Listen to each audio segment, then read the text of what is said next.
Department of justice ਦੇ ਨਵੇਂ ਆ ਗਏ ਨੇ ਅਟਾਰਨੀ ਜਨਰਲ ਪੈਮ ਬੌਂਡੀ। ਉਹਨਾਂ ਨੇ ਇੱਕ ਤਾਂ ਜਿਹੜੇ ਪਹਿਲੋਂ ਐਕਟਿੰਗ ਅਟਾਰਨੀ ਜਨਰਲ ਸੀਗੇ, ਉਹਨਾਂ ਨੇ ਇੱਕ ਮੈਮੋ ਬੀਤੇ ਦਿਨਾਂ ਸ਼ੁਰੂਆਤੀ ਦਿਨਾਂ 'ਚ ਟਰੰਪ ਹੁਣਾਂ ਦੇ ਕਾਰਜਕਾਲ 'ਚ ਕੀਤਾ ਸੀਗਾ ਵੀ ਜਿਹੜੇ ਲੋਕਲ ਲਾ ਐਨਫੋਰਸਮੈਂਟ ਵਾਲੇ ਜਾਂ ਸਟੇਟ ਦੀਆਂ ਗਵਰਨਮੈਂਟਸ ਜਾਂ ਸਿਟੀ ਦੀਆਂ ਲੋਕਲ ਗਵਰਨਮੈਂਟ ਜਿਹੜੀਆਂ ਸਾਥ ਨਹੀਂ ਦਿੰਦੀਆਂ, ਉਹਨਾਂ ਨੂੰ ਅਸੀਂ ਪ੍ਰੋਸੀਕਿਊਟ ਕਰ ਸਕਦੇ ਹਾਂ ਜੇ ਇਮੀਗ੍ਰੇਸ਼ਨ ਦਾ ਸਾਥ ਨਹੀਂ ਦਿੰਦੇ। ਉਧਰ ਹੁਣ ਡਿਪਾਰਟਮੈਂਟ ਆਫ ਜਸਟਿਸ ਨੇ ਇੱਕ ਨਵਾਂ ਮੈਮੋ ਸੈਂਚੁਰੀ ਜੂਰਿਸਡਿਕਸ਼ਨ ਨੂੰ ਲੈ ਕੇ ਜਿਹੜਾ ਆ ਉਹ ਨਵੇਂ ਡਾਇਰੈਕਟਿਵਸ ਜਿਹੜੇ ਆ ਉਹ ਇਸ਼ੂ ਕੀਤੇ ਆ। ਇਹਦਾ ਕੀ ਮਤਲਬ ਆ? ਇਹ ਸਿੱਧਾ ਇਮੀਗ੍ਰੇਸ਼ਨ ਕੋਰਟਸ ਦੇ ਨਾਲ ਸੰਬੰਧਿਤ ਆ? ਕੀ ਆ ਇਸ ਨਵੇਂ ਮੈਮੋ ਦੇ ਵਿੱਚ? ਸੋ ਕੀ ਸੀਗਾ ਕਿ sanctuary states, sanctuary city California ਤੇ ਅਵਲ ਨੰਬਰ ਤੇ ਉਹਦੇ ਵਿੱਚ ਆਂਦਾ।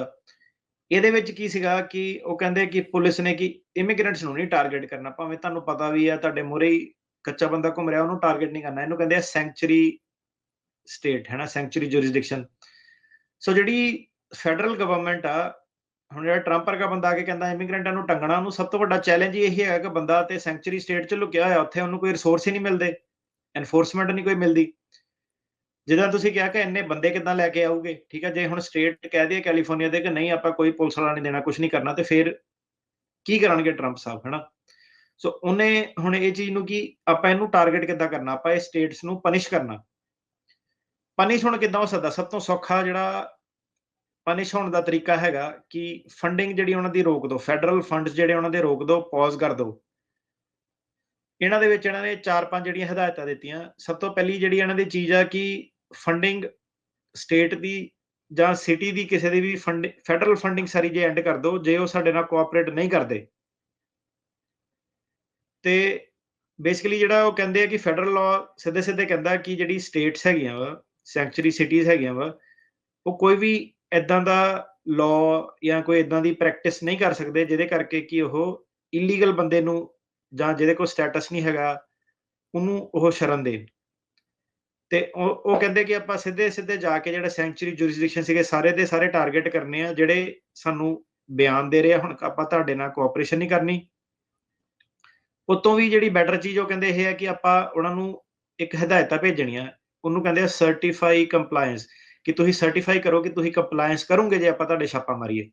ਓਕੇ। ਤੇ ਹੁਣ ਜਿਹੜੀਆਂ ਤੁਸੀਂ ਦੇਖ ਰਹੇ ਹੋ ਬਿਆਨਬਾਜ਼ੀ ਵੀ ਆ ਰਹੀ ਆ, ਉਹ ਸਿਟੀ ਕਹਿੰਦੀ ਕਿ ਨਹੀਂ ਆਪਾਂ ਨਹੀਂ ਕਰਨੀ ਕੰਪਲਾਇੰਸ, ਹਨਾ।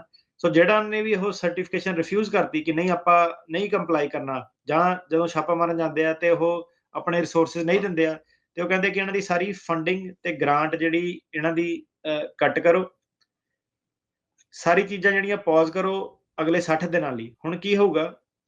ਉਹ ਕਹਿੰਦੇ ਕਿ ਜਿਹੜੀਆਂ ਨਾਨ ਪ੍ਰੋਫਿਟ ਏਜੰਸੀਆਂ ਸੀਗੀਆਂ, ਠੀਕ ਹੈ, ਜਿਹੜੇ ਰਿਫਿਊਜੀ ਵਗੈਰਾ ਨੂੰ ਸਰਵਿਸ ਵਗੈਰਾ ਦਿੰਦੀਆਂ ਸੀ, ਉਹ ਕਹਿੰਦੇ ਕੋਈ ਵੀ ਨਾਨ ਪ੍ਰੋਫਿਟ ਸੰਸਥਾਵਾਂ ਜਿਨ੍ਹਾਂ ਨੂੰ ਫੰਡ ਮਿਲਿਆ, ਇਹਦੇ ਵਿੱਚ ਕਈ ਸਾਰੀਆਂ ਸੰਸਥਾਵਾਂ ਜਿਹੜੀਆਂ ਆ ਸਕਦੀਆਂ, ਠੀਕ ਆ। ਮੈਨੂੰ ਇਹ ਨਹੀਂ ਪਤਾ ਇਹਦੇ ਵਿੱਚ ਕੋਈ ਪੰਜਾਬੀ ਸੰਸਥਾ ਆ ਸਕਦੀ ਹੈ ਕਿ ਨਹੀਂ ਆ ਸਕਦੀ ਹੈ, ਪਰ ਉਹ ਕਹਿੰਦੇ ਕਿ ਕਿਸੇ ਵੀ NGO ਨੂੰ ਜੇ ਫੰਡ ਮਿਲੇ ਆ ਤੇ ਉਹ ਫੰਡ ਕਿਸੇ ਵੀ ਤਰੀਕੇ ਨਾਲ ਡਾਇਰੈਕਟਲੀ ਇਨਡਾਇਰੈਕਟਲੀ ਯੂਜ਼ ਹੋਇਆ ਇਮੀਗ੍ਰੇਸ਼ਨ ਲਾਅ ਦੀ, ਜਿਹਦੇ ਕਰਕੇ ਵਾਇਲੇਸ਼ਨ ਹੋ ਸਕਦੀ ਹੋਵੇ। ਕੱਚੇ ਬੰਦੇ ਦੀ ਤੁਸੀਂ ਮਦਦ ਕੀਤੀ ਹੈ, ਕੱਚੇ ਬੰਦੇ ਨੂੰ ਕੋਰਟ ਦੇ ਵਿੱਚ, ਲੈਂਗੁਏਜ ਦੇ ਵਿੱਚ, ਹਾਊਸਿੰਗ ਦੇ ਵਿੱਚ, ਕਿਸੇ ਵੀ ਤਰੀਕੇ ਨਾਲ ਡਿਵੋਰਸ ਵਾਲੇ ਮਸਲੇ, ਕੋਈ ਵੀ ਜਿਹੜੀਆਂ ਸੰਸਥਾਵਾਂ ਜਿਹੜੀਆਂ ਹੈਗੀਆਂ, ਜੇ ਉਹ ਫੈਡਰਲ ਫੰਡਿੰਗ ਲੈਂਦੀਆਂ ਹੈਗੀਆਂ ਤੇ ਉਹ ਇਮੀਗ੍ਰੈਂਟਾਂ ਦੀ, ਕੱਚੇ ਬੰਦੇ ਦੀ ਜੇ ਹੈਲਪ ਕਰਦੇ ਆ, ਉਹਦੀ ਫੰਡਿੰਗ ਜਿਹੜੀ ਕੱਟ ਕਰੋ, ਪੌਜ਼ ਕਰੋ। ਇਹਦੇ ਨਾਲ ਹੁਣ ਕੀ ਹੋਊਗਾ ਕਿ ਫੰਡਿੰਗ ਨਹੀਂ ਹੋਊਗੀ ਤਾਂ ਉਹ ਤਨਖਾਹਾਂ ਨਹੀਂ ਦੇ ਸਕਦੇ। ਹੁਣ ਤਨਖਾਹਾਂ ਨਹੀਂ ਦੇ ਸਕਦੇ ਤਾਂ 60 ਦਿਨ 2 ਮਹੀਨੇ ਫ੍ਰੀ ਕੌਣ ਕੰਮ ਕਰੂਗਾ? ਤੇ ਉਹ ਜਿਹੜਾ ਇਹ ਢਾਂਚਾ ਜਿਹੜਾ ਸੀਗਾ NGO ਦਾ ਢਾਂਚਾ, ਜਿਹੜਾ ਇਹਨੂੰ ਕਲੈਪਸ ਜਿਹੜਾ ਆਬਵੀਅਸਲੀ ਕਰਨਾ ਚਾਹੁੰਦੇ ਆ ਕਿ ਇਹਨਾਂ ਨੂੰ ਜੜ੍ਹਾਂ ਤੋਂ ਜਾ ਕੇ ਵੱਢ ਦਈਏ ਆਪਾਂ ਸੈਂਚੁਰੀ ਸਟੇਟਸ ਨੂੰ, ਸੈਂਚੁਰੀ ਸਿਟੀਜ਼ ਨੂੰ, ਕਿ ਜਦੋਂ ਉਹਨਾਂ ਦਾ ਪੈਸਾ ਰੋਕਿਆ, ਫੈਡਰਲ ਫੰਡਿੰਗ ਰੋਕੀ, ਤੇ ਆਪ ਹੀ ਇਹਨਾਂ ਕੋਲ ਆਪਸ਼ਨ ਨਹੀਂ ਰਹਿਣੀ, ਜਾਂ ਤੇ ਇਹ ਇਲੀਗਲ ਬੰਦੇ ਨੂੰ ਚੁਣ ਲੈਣ ਤੇ ਜਾਂ ਫਿਰ ਇਹ ਸਾਡੇ ਨਾਲ ਕੋਆਪਰੇਟ ਕਰਨ ਤੇ ਫੈਡਰਲ ਫੰਡ ਲੈਣ। ਇਹਨਾਂ ਨੇ ਕਿਹਾ ਕਿ ਇਹ ਜਿਹੜੀ ਇਨਫੋਰਮੇਸ਼ਨ ਅੱਗੇ ਕਿਹੜੀ ਸਿਟੀ ਕੀ ਕਰਦੀ ਆ, ਨਹੀਂ ਕਰਦੀ ਆ, ਅਗਲੇ 45 ਦਿਨਾਂ ਦੇ ਵਿੱਚ ਤੁਸੀਂ ਇਹ ਜਿਹੜੀ ਸਾਨੂੰ ਰਿਪੋਰਟ ਕਰਨੀ ਆ। ਉਹਦੇ ਹਿਸਾਬ ਨਾਲ ਆਪਾਂ ਹੁਣ 60 ਦਿਨ ਇਹਨਾਂ ਨੇ ਪੌਜ਼ ਕਰ ਦੇਣੀ ਫੰਡਿੰਗ, ਤੇ 45 ਦਿਨਾਂ 'ਚ ਇਹਨਾਂ ਕੋਲ ਰਿਪੋਰਟਾਂ ਆ ਜਾਣੀਆਂ ਕਿਹੜੀ ਸਿਟੀ ਕੋਆਪਰੇਟ ਕਰੂਗੀ, ਨਹੀਂ ਕਰੂਗੀ। ਉਹਦੇ ਹਿਸਾਬ ਨਾਲ ਇਹਨੇ ਜਿਹੜਾ ਫੈਸਲਾ ਲੈਣਾ। ਡਿਪਾਰਟਮੈਂਟ ਆਫ ਜਸਟਿਸ ਨੂੰ ਇਹਨਾਂ ਨੇ ਹਦਾਇਤਾਂ ਜਿਹੜੀਆਂ ਦਿੱਤੀਆਂ ਕਿ ਕੋਈ ਵੀ ਹੋਰ ਨਵਾਂ ਕੰਟਰੈਕਟ ਜਾਂ ਗ੍ਰਾਂਟ, ਕੋਈ ਵੀ ਹੋਰ ਐਗਰੀਮੈਂਟ ਨਹੀਂ ਕਰਨਾ ਕਿਸੇ ਵੀ NGO ਦੇ ਨਾਲ। ਪਹਿਲਾਂ ਆਪਾਂ ਉਹਨਾਂ ਨੂੰ ਆਡਿਟ ਕਰਨਾ ਤੇ ਆਪਾਂ ਦੇਖਣਾ ਕਿ ਇਹਨਾਂ ਨੇ ਕਿਤੇ ਵੇਸਟ ਤਾਂ ਨਹੀਂ ਕੀਤਾ ਪੈਸਾ, ਫਰਾਡ ਤਾਂ ਨਹੀਂ ਕੀਤਾ, ਅਬਿਊਜ਼ ਤਾਂ ਨਹੀਂ ਕੀਤਾ। ਸੋ ਇਦਾਂ ਦੀਆਂ ਹਦਾਇਤਾਂ ਜਿਹੜੀਆਂ ਆ ਰਹੀਆਂ ਸੀਗੀਆਂ। ਤੇ ਉਹਨਾਂ ਨੇ ਕਿਹਾ ਕਿ ਜੇ ਕੋਈ ਨੋਇੰਗਲੀ ਏਦਾਂ ਦੀਆਂ ਚੀਜ਼ਾਂ ਕਰਦਾ, ਐਕਟੀਵਿਟੀਜ਼ ਕਰਦਾ ਤੇ ਉਹਦਾ ਬੈਨੀਫਿਟ ਜਿਹੜਾ ਲੈ ਰਿਹਾ, ਤੁਸੀਂ ਵੇਖੋ ਕਿ ਉਹਦੇ ਖਿਲਾਫ ਜਿਹੜੇ ਆ ਮੁਕੱਦਮੇ ਕਿੱਦਾਂ ਕਰਨੇ ਆ, ਉਹਨਾਂ ਜੀ, ਕੋਲ ਜੀ। ਜਿਹੜੇ ਦਿੱਤੇ ਹੋਏ ਪੈਸੇ ਆ ਉਹ ਵਾਪਸ ਕਿੱਦਾਂ ਲੈਣੇ ਆ ਸਿਟੀ ਦੇ ਕੋਲ, ਠੀਕ ਆ। ਤੇ ਜਿਹੜਾ ਵੀ ਲੀਗਲ ਐਕਸ਼ਨ ਕੋਈ ਵੀ ਹੈਗਾ, ਉਹਨਾਂ ਨੂੰ ਤੁਸੀਂ ਭਾਵੇਂ ਲਾਅ ਸੂਟ ਕਰਕੇ ਤੁਹਾਨੂੰ ਕਿਉਂ ਨਾ ਪੈਸੇ ਵਾਪਸ ਲੈਣੇ ਪੈਣ, ਗ੍ਰਾਂਟਸ, ਉਹ ਤੁਸੀਂ ਜਿਹੜਾ ਵਾਪਸ ਲੈਣੇ ਆ। ਇਹਨਾਂ ਨੇ ਇੱਕ sanctuary cities enforcement working group ਬਣਾਇਆ ਹੈਗਾ। ਅੱਛਾ। ਇਹਦੀ ਜਿਹੜੀ ਸਿੱਧੀ ਸੁਣਵਾਈ ਹੈਗੀ ਆ, ਰਿਪੋਰਟਿੰਗ ਜਿਹੜੀ ਹੈਗੀ ਆ, ਐਸੋਸੀਏਟ ਅਟਾਰਨੀ ਜਨਰਲ ਨੂੰ ਜਿਹੜੀ ਸਿੱਧੀ ਹੈਗੀ ਆ, ਕਿ ਤੁਹਾਨੂੰ ਜਿੱਥੇ ਲੱਗਦਾ ਕਿ ਕਿੱਦਾਂ ਟਾਰਗੇਟ ਕਰਨੇ ਆ ਤੇ ਆਪਾਂ ਸਿੱਧੇ ਮੁਕੱਦਮੇਬਾਜ਼ੀ 'ਚ ਜਿਹੜੇ ਜਾਵਾਂਗੇ। ਸੋ ਕੀ ਸੀਗਾ ਕਿ ਜਿਹੜਾ ਡਿਪਾਰਟਮੈਂਟ ਆਫ ਜਸਟਿਸ ਆ, ਆਬਵੀਅਸਲੀ ਸਭ ਤੋਂ ਜ਼ਿਆਦਾ ਜਿਹੜਾ ਤੇਜ਼, ਜਿਹੜਾ ਡਿਪਾਰਟਮੈਂਟ ਆਫ ਜਸਟਿਸ ਹੈਗਾ, ਉਹੀ ਸਾਰੀ ਜਿਹੜਾ ਮਹਿਕਮੇ ਕਾਨੂੰਨੀ ਜਿਹੜਾ ਕਿਹਨੂੰ ਟੰਗਣਾ ਨਹੀਂ ਟੰਗਣਾ ਉਹ ਡਿਸਾਈਡ ਫੈਸਲੇ ਕਰਦਾ। ਲੈਂਦਾ। ਹੁਣ ਤੁਸੀਂ ਦੇਖੋ ਕਿ ਬਾਈਡਨ ਹੁਣਾਂ ਦਾ ਜਿਹੜਾ ਜਸਟਿਸ ਡਿਪਾਰਟਮੈਂਟ ਸੀਗਾ, ਉਹਨੇ ਵੀ ਵੈਪਨਾਈਜ਼ ਕੀਤਾ, ਉਹਨੇ ਵੀ ਟਰੰਪ ਦੇ ਖਿਲਾਫ ਜਿਹੜਾ ਵਰਤਿਆ, ਉਹਨੇ ਪ੍ਰੈਸੀਡੈਂਟ ਜਿਹੜਾ ਕਰਤਾ। ਉਦੋਂ ਇਲਨ ਮਸਕ ਨੇ ਇੱਕ ਉਹ ਪਾਇਆ ਸੀਗਾ ਕਿ ਜਿਹੜੇ ਉਦੋਂ ਤਾਲੀਆਂ ਮਾਰਦੇ ਸੀਗੇ ਕਿ ਟਰੰਪ ਦੇ ਖਿਲਾਫ ਕੇਸ ਹੋ ਗਏ, ਏਦਾਂ ਹੋ ਗਏ, ਉਹ ਕਹਿੰਦਾ ਕਿ ਜਦੋਂ ਬਾਅਦ ਚ ਨਾ ਕਹਿੰਦਾ ਰੋਇਓ, ਜਦੋਂ ਇਹੀ ਸੇਮ ਜਿਹੜਾ ਤੁਹਾਡੇ ਮਗਰ ਆਇਆ। ਏਦਾਂ ਹੀ। ਤੇ ਉਹ ਜਦੋਂ ਸੀਗਾ ਤੇ ਉਹਨੂੰ ਕਿਸੇ ਨੇ ਪੁੱਛਿਆ ਸੀਗਾ ਕਿ ਤੂੰ ਇਹ ਲੋਕਾਂ ਨੂੰ ਟਾਰਗੇਟ ਕਰੂੰਗਾ ਜਿਹੜੇ ਤੇਰੇ ਮਗਰ ਆਏ ਆ, ਉਹਨੇ ਸਿੱਧੇ ਓਪਨਲੀ ਬਿਆਨ ਦਿੱਤਾ ਸੀ, ਕੋਈ ਉਹ ਪੋਲੀਟੀਕਲੀ ਕਰੈਕਟ ਨਹੀਂ। ਉਹ ਕਹਿੰਦਾ ਜੇ ਮੈਂ ਕਹਾਂ ਕਿ ਮੈਂ ਨਹੀਂ ਕਰੂੰਗਾ ਤਾਂ ਮੈਂ ਝੂਠ ਬੋਲਦਾ ਹੋਊਂਗਾ। ਹੂੰ। ਸੋ ਉਹਨੇ ਜਿਹੜਾ ਸੀਗਾ ਡੰਕੇ ਦੀ ਚੋਟ ਤੇ ਜਿੱਤਿਆ, ਸਿੱਧੇ ਕਹਿ ਕੇ ਜਿੱਤਿਆ। ਤੇ ਇਹ ਜਿਹੜਾ ਹੁਣ ਡਿਪਾਰਟਮੈਂਟ ਆਫ ਜਸਟਿਸ ਹੈਗਾ, ਇਹ ਪੂਰਾ ਆਪਣਾ ਉਸ ਤਰੀਕੇ ਨਾਲ ਇਹ ਜਿਹੜਾ ਯੂਜ਼ ਕਰ ਰਹੇ ਆ ਆਲਰੇਡੀ, ਤੇ ਉਧਰ ਨੂੰ ਜਿਹੜੀਆਂ ਸਿਸਟਮਸ ਦੇ ਵਿੱਚ ਜਿਹੜੀ ਇਨਫੋਰਮੇਸ਼ਨ ਜਿਹੜੀ ਉਹ ਜਾ ਰਹੀ ਹੈ, ਠੀਕ ਹੈ। ਸੋ ਹੂੰ। ਇਹ ਜਿਹੜਾ ਸੀਗਾ ਪ੍ਰੋਗਰਾਮ ਆਪਣਾ ਅੱਜ ਦਾ, ਇਹ ਨਿਊਜ਼ ਨੂੰ ਭਾਵੇਂ ਤੁਸੀਂ ਰਿਵਾਈਂਡ ਕਰਕੇ ਦੁਬਾਰਾ ਸੁਣੋ। ਇਹ ਕੀ ਸੀਗਾ ਕਿ ਇਹਨਾਂ ਦੇ ਜਿਹੜੇ ਪਾਲਿਸੀ ਮੈਮੋ ਸੀਗੇ, ਜਿਹੜੀਆਂ ਇੰਟਰਨਲ ਇਹਨਾਂ ਦੀਆਂ ਪਾਲਿਸੀ ਸੀਗੀਆਂ, ਉਹ ਤੁਹਾਨੂੰ ਐਜ਼ ਇਜ਼ ਜਿਹੜਾ ਦੱਸ ਰਹੇ ਆ। ਕੋਈ ਇਹਦੇ ਵਿੱਚ ਝੂਠਾ ਹੌਸਲਾ ਨਹੀਂ, ਕੋਈ ਇਹਦੇ ਵਿੱਚ ਜ਼ਿਆਦਾ ਗੱਲ ਕੋਈ ਨਹੀਂ, ਸ਼ੂਗਰ ਕੋਟਿੰਗ ਨਹੀਂ। ਕੋਈ ਸ਼ੂਗਰ ਕੋਟਿੰਗ ਨਹੀਂ। ਜਿੱਦਾਂ ਹੂੰ। ਦੀ ਖਬਰ ਜਿਹੜੀ ਹੈਗੀ ਆ, ਉਦਾਂ ਦੀ ਉਦਾਂ ਤੁਹਾਡੇ ਮੂਹਰੇ ਲੈ ਕੇ ਆਈਦਾ। ਗੱਲ ਹੁਣ ਏਦਾਂ ਕਿ ਸਹੀ ਤਰੀਕੇ ਨਾਲ ਕੰਮ ਕਰੋ, ਠੀਕ ਆ, ਤੇ ਉਹਦੇ ਵਿੱਚ ਹੀ ਪੂਰੀ ਜਿਹੜੀ ਕਮਿਊਨਿਟੀ ਦਾ ਜਿਹੜਾ ਫਾਇਦਾ ਵਾ।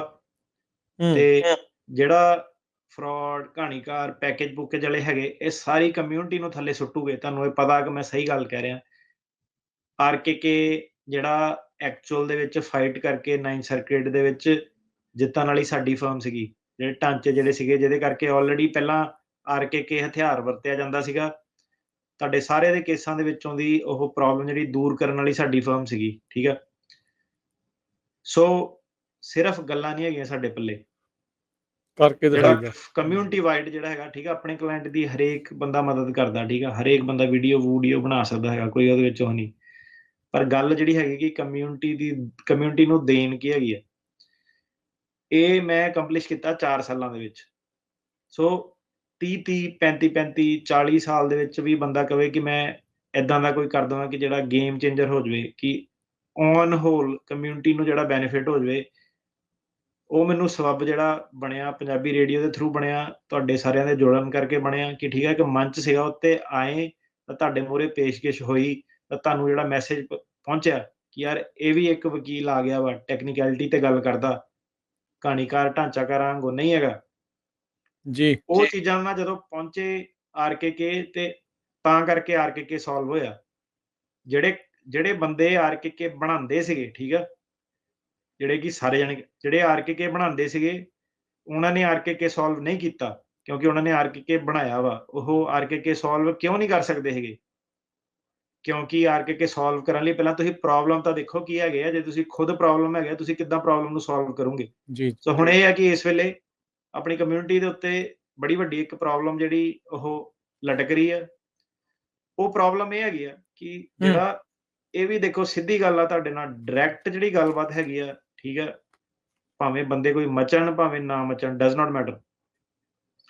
ਜਿਹੜਾ ਇੱਕ ਐਵਰੇਜ ਅਸਾਈਲਮ ਸੀਕਰ ਬਾਰਡਰ ਟੱਪ ਕੇ ਜਿਹੜਾ ਆ ਰਿਹਾ, ਉਹਦੇ ਐਥਿਕਸ ਉਹ ਵਾਲੇ ਨਹੀਂ ਹੁਣ ਹੈਗੇ ਜਿਹੜੇ ਆਪਣਾ 10 ਸਾਲ ਪਹਿਲਾਂ 5 ਸਾਲ ਪਹਿਲਾਂ ਬੰਦਾ ਆ ਰਿਹਾ ਸੀਗਾ ਕਿ ਮੈਂ ਮਿਹਨਤ ਕਰਨੀ ਆ, ਮੇਰੇ 'ਚ ਨਮਰਤਾ ਹੈਗੀ ਆ, ਰਿਸਪੈਕਟ ਹੈਗੀ ਆ, ਹੰਬਲਨੈਸ ਹੈਗੀ ਆ। ਹੁਣ ਉਹ ਵਾਲਾ ਬੰਦਾ ਨਹੀਂ ਆ ਰਿਹਾ। ਸ਼ੋਰ ਸ਼ਰਾਬੇ ਵਾਲੇ ਬੰਦੇ, ਰੌਲੇ ਰੱਪੇ ਵਾਲੇ ਬੰਦੇ, ਠੀਕ ਆ, ਕਹਾਣੀਕਾਰਾਂ, ਢਾਂਚੇ ਬਣਾਉਣ ਵਾਲੇ, ਹੋਰ ਉਹਨਾਂ ਨੂੰ ਪ੍ਰਮੋਟ ਕਰਨ ਲੱਗੇ ਲੇਜ਼ੀ ਬੰਦੇ, ਜਿਹੜੇ ਉਹ ਸਿਸਟਮ 'ਚ ਜਿਹੜੇ ਇੰਨੇ ਕੁ ਜ਼ਿਆਦਾ ਜਿਹੜੇ ਪੈ ਗਏ ਆ ਤੇ ਇਹ ਆਪਣੇ ਜਿਹੜੀ ਸਾਰੀ ਕਮਿਊਨਿਟੀ ਨੂੰ ਥ੍ਰੈਟਨ ਕਰਦੇ ਆ ਏਦਾਂ ਦੇ ਬੰਦੇ। ਇਹਨਾਂ ਦੇ ਕਰਕੇ ਹੁਣ ਜਿਹੜਾ ਸੀਗਾ ਕਿ ਸਾਰੀ ਕਮਿਊਨਿਟੀ ਨੂੰ ਜਿਹੜਾ ਬੰਦਾ ਕਹਿੰਦਾ ਕਿ ਨਹੀਂ ਮੈਂ ਆਪਣਾ ਦੱਸ ਸਕਦਾ, ਮੈਂ ਆਪਣਾ ਕੇਸ ਪ੍ਰੈਜ਼ੈਂਟ ਕਰ ਸਕਦਾ, ਉਹਨਾਂ ਤੇ ਵੀ ਜਿਹੜਾ ਸਵਾਲ ਜਿਹੜਾ ਕੋਰਟ ਸਿਸਟਮ ਦੇ ਵਿੱਚ ਜਿਹੜਾ ਉਹ ਉੱਠ ਜਾਂਦਾ। ਜੀ। ਸੋ ਇਹ ਕਲੈਕਟਿਵ ਤੁਹਾਡੀ ਜਿਹੜੀ ਰਿਸਪੌਂਸਿਬਿਲਿਟੀ ਜਿਹੜੀ ਬਣਦੀ ਆ, ਅਗਰ ਇਹ ਕਲੈਕਟਿਵ ਰਿਸਪੌਂਸਿਬਿਲਿਟੀ ਅਗਰ ਹਰੇਕ ਬੰਦਾ ਆਪਣੇ ਆਪ ਜੋਗੇ ਰਹਿ ਕੇ ਨਹੀਂ ਬਈ ਮੈਂ ਆਪਣੀ ਦੇਖਣੀ ਆ, ਕਿਸੇ ਦੀ ਨਹੀਂ ਦੇਖਣੀ ਆ, ਇਹ ਅਜੇ ਸ਼ੁਰੂ ਹੋਇਆ ਵਾ। ਆਪਾਂ ਜਨਵਰੀ ਵਾਲੇ ਮੈਮੋਰੈਂਡਮ ਦੀ ਗੱਲ ਕਰ ਰਹੇ ਹਾਂ, ਜੇ 4 ਸਾਲ ਜਿਹੜੇ ਪਏ ਆ, ਪਤਾ ਠੀਕ ਨਹੀਂ ਹੈ। ਕੀ ਆਉਣਾ ਹੈ ਵਿੱਚ। ਸੋ ਰਿਸਪੌਂਸਿਬਿਲਿਟੀ ਜਿਹੜੀ ਸਮਝੋ, ਗਲਤ ਜਿਹੜੀ ਫੂਕ ਨਾ ਛਕਾਓ ਕਿਸੇ ਨੂੰ, ਠੀਕ ਆ। ਕੜਮ ਚੌਧਰੀ ਜਿਹੜੇ ਵਿੱਚ ਬਣੇ ਆ ਕਿ ਕਿੱਦਾਂ ਇਮੀਗ੍ਰੇਸ਼ਨ ਹੋਣੀ ਹੈ, ਨਹੀਂ ਹੋਣੀ ਆ, ਉਹਨਾਂ ਨੂੰ ਥੋੜਾ ਕੋ ਭਾਈ ਸਾਈਡ ਹੋ ਜਾਓ। ਲਾਅ ਟੈਕਨੀਕੈਲਿਟੀ ਉਹਦੇ ਬੇਸ ਤੇ ਜਿਹੜਾ ਫੈਸਲੇ ਕਰੋ ਤੇ ਸਹੀ ਫੈਸਲੇ ਕਰੋ, ਠੀਕ ਆ। ਤੇ ਜਿਹੜੇ ਆਹ ਪੈਕੇਜਾਂ ਵਾਲੇ ਲੋਕਾਂ ਤੋਂ ਜਿਹੜਾ ਬਚੋ। ਕਨਵੀਨੀਅੰਸ ਤੁਹਾਨੂੰ ਜ਼ਰੂਰ ਲੱਗਣੀ ਆ, ਪਰ ਅਲਟੀਮੇਟਲੀ ਪ੍ਰੋਬਲਮ ਬੜੀ ਵੱਡੀ ਜਿਹੜੀ ਹੋ ਜਾਣੀ ਹੈ। ਕਿਉਂਕਿ ਗੱਲ ਸਿੰਪਲ ਇਹ ਹੈਗੀ, ਜਦੋਂ ਆਰਕੇਕੇ ਨੂੰ ਵੀ ਅਟੈਕ ਕੀਤਾ ਸੀ ਨਾ, ਉਹ ਕਹਿੰਦੇ ਸੀ ਕਿ ਯਾਰ ਹਰੇਕ ਬੰਦਾ ਸੇਮ ਚੀਜ਼, same line, same language, same wording use ਕਰ ਰਿਹਾ। ਉਹ ਪ੍ਰੋਬਲਮ ਜਿਹੜੀ ਸੀਗੀ ਆਰਕੇਕੇ ਦੇ ਵਿੱਚ, ਤੇ ਉਹੀ ਜਿਹੜੀ ਪ੍ਰੋਬਲਮ ਆ ਉਹਨੂੰ ਹੋਰ ਵਧਾਓ ਨਾ ਤੁਸੀਂ ਇਹ, ਠੀਕ ਜੀ ਹੈ। ਜੀ।